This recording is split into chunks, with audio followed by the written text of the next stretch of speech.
Are you in between? Ako si Risa Singson Kaupeng. Magkapit, pandasal muna tayo.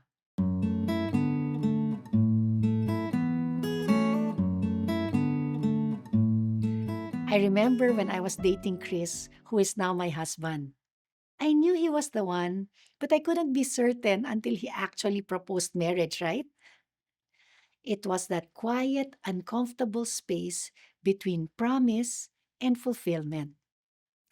Mga kapatid, many of us live in this in between, that space between the now and the not yet.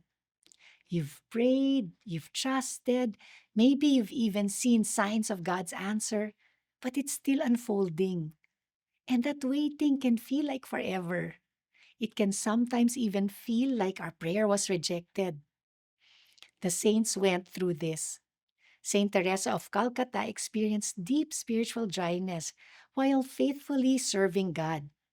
Saint John of the Cross called it the dark night, where God seems absent, when the truth is, He's actually drawing us closer. And in Scripture, Abraham was promised descendants as plenty as the stars, yet he was childless and waited years before Isaac was born. So, what do we do in the in between? Proverbs 3, verse 5 says, "Trust in the Lord with all your heart and lean not on your own understanding."